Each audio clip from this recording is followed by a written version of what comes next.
जय श्री कृष्ण दोस्तों, आज मैं आपको सुनाने जा रही हूँ एक बहुत ही रोचक रामलीला के अविश्वसनीय सत्य घटना की, जिसे देखकर हजारों लोग भय और श्रद्धा से जयकारे लगाने लगे।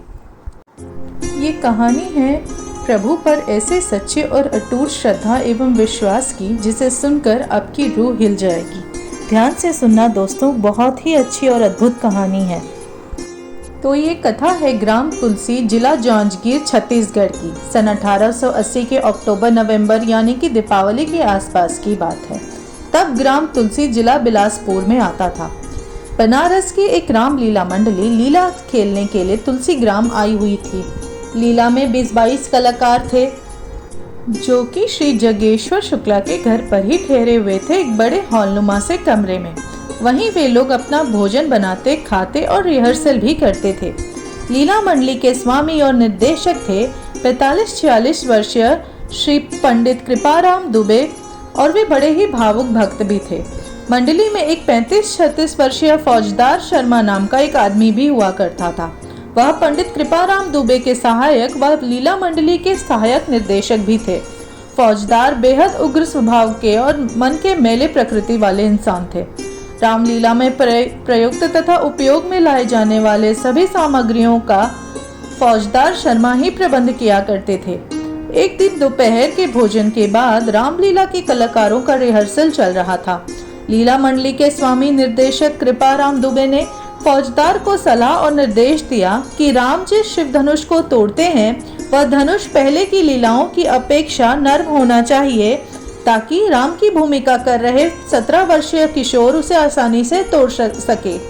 शायद कृपाराम ने पूर्व की लीलाओं में यह महसूस किया था कि राम को धनुष भंग करने में कुछ कठिनाई होती है या देर लग जाती है।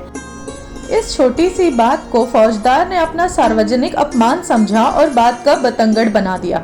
फलस्वरूप कृपाराम और फौजदार में काफी कहासुनी हो गई, और इसका बदला लेने के लिए मन ही मन उसने एक योजना बनाई। फौजदार ने न केवल कृपाराम का बल्कि उसकी रामलीला का मखौल उड़ाने के लिए भी एक तरकीब सोच ली। अगले दिन की बात है। उस रात लीला में राम के द्वारा धनुष भंग और फिर सीता स्वयंवर का ही दृश्य खेला जाने वाला था। लीला में राम जिस शिव धनुष को तोड़ते थे, उस धनुष का निर्माण और प्रबंध फौजदार ही करता था। वह इस धनुष का निर्माण करता था एक अत्यंत लचीले बांस को मोड़कर, तथा उस पर धान के सूखे पत्ते एवं रंगीन कागज लपेट देता था, ताकि राम की भूमिका कर रहे 17 वर्षीय किशोर आसानी से वह शिव धनुष उठा भी ले और फिर उसे तोड़ भी सके। लेकिन आज की रात तो वह अपने बॉस कृपाराम को मजा चखाने और उसकी लीला मंडली का सार्वजनिक अपमान भी करना चाहता था। इसलिए उसने एक चाल चली, जिसकी उसने कानों कान किसी को खबर भी नहीं लगने दी। फौजदार ने अपने मेजबान जगेश्वर शुक्ला से किसी काम का बहाना लेकर लोहे की एक छड़ मंगा ली। फिर वह पड़ोस के मिस्ता नामक गांव में चला गया। वहां के एक लोहार से उसने वह लोहे का रॉड धनुषाकार में मुड़वा लिया। फिर किसी एकांत स्थान में जाकर उस धनुषाकार लोहे के ऊपर रंगीन कागज लपेटकर उसे आज रात लीला के लिए शिव धनुष तैयार कर लिया। फौजदार अपने डेरे में वापस लौटा और उसने वह शिव धनुष कहीं छिपाकर रख लिया। जब रात को लीला शुरू हुई तो फौजदार ने वही रंगीन कागजों से लिपटा हुआ लोहे का रड शिव धनुष के रूप में चुपचाप रंगमंच में ले जाकर टेबल पर रख दिया।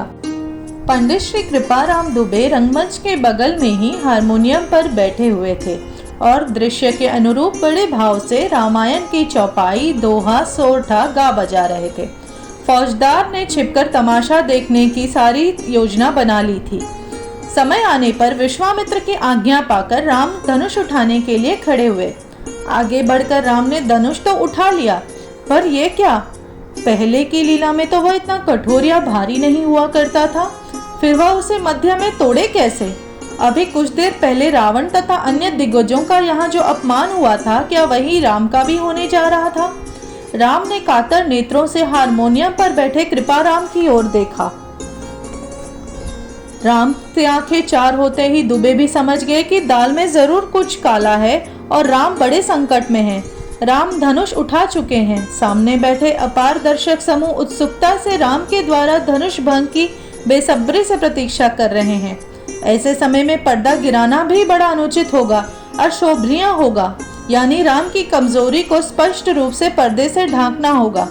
पंडित कृपाराम दुबे ने सच्चे हृदय से भगवान राम की प्रार्थना की। उन्होंने कहा, हे प्रभु, आज लाज रख लो। कभी कृष्ण के रूप में तुमने द्रौपदी की लाज रखी थी। हे स्वामी, आज मेरे और मेरी लीला दोनों की लाज रख लो। आज तुम्हारी परीक्षा है भगवान। पंडित दुबे के हाथ अद्भुत रूप से लगातार हारमोनियम पर थिरक रहे थे और तबला और मंजीरे वादक भी वैसे ही उनका साथ दे रहे थे। हारमोनियम, तबले और मंजीरे के संगीत में दर्शक भाव विभोर होकर खो गए थे और पंडित कृपाराम दुबे भी खो गए थे। सच्चे हृदय से राम की भक्ति करने लगे। उनके मन और मस्तिष्क राम के चरणों में लीन हो चुके थे। उन्होंने रंगमंच के राम को नेत्रों से ही निर्देश दिया, धनुष खींचो, और भाव विभोर होकर गाने लगे। लेत चढ़ावत खेचत गाढ़े, काहू न लखा देखु सब उठाड़े।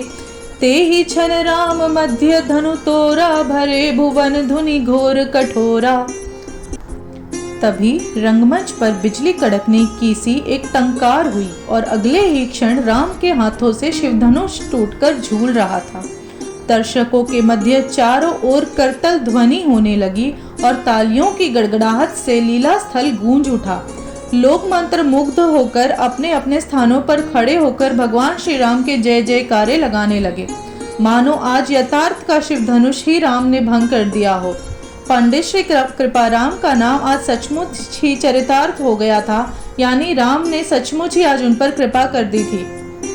सारी वास्तविकता सामने आने पर दूसरे दिन पंडित कृपाराम दुबे और उनके मेजबान पंडित जगेश्वर शुक्ला एक दूसरे के सामने फूट फूट कर रो पड़े। पंडित दुबे रो रो कर अपने प्रभु श्री राम की कृपा और महिमा का बखान कर रहे थे, तो शुक्ला जी इसलिए रो रहे थे कि वे भी अनजाने में ही सही लेकिन फौजदार के पाप के भागीदार बन गए, जिसका पश्चाताप उन्हें जीवन पर्यंत तक बना रहा। और अपने इस पाप के प्रायश्चित स्वरूप शुक्ला जी ने न जाने कितने ही नवधा रामायण व धार्मिक अनुष्ठान करवाए। फौजदार को उस रात के बाद कभी किसी ने नहीं देखा और वह कहीं चला गया। लोग बताते हैं कि यह सब कैसे हुआ, कब हुआ, किसी को कुछ समझ नहीं आया। सब कुछ बस एक पल में हो गया। धनुष टूटने के बाद सब सारी स्थिति अगले ही पल बिल्कुल सामान्य हो गई। पंडित जी मंच के बीचों बीच गए और टूटे धनुष और कलाकार के सन्मुख दंडवत हो गए। लोग शिव धनुष भंग पर जय श्री राम, जय सिया राम के जयकारे और नारे लगाने लगे और पंडित जी की आंखों से अविरल बहती श्रद्धा के आंसू रुक ही नहीं रहे थे। दोस्तों, ये कहानी है प्रभु श्री राम की सच्ची घटना की। आपको यह कहानी सुनकर कैसी लगी कमेंट सेक्शन में ज़रूर बताएं और प्रभु के ऊपर अपनी आस्था और ऐसे ही अन्य घटनाओं को हमसे साझा ज़रूर करें। जय श्री कृष्ण दोस्तों, प्रभु श्री राम की जय हो।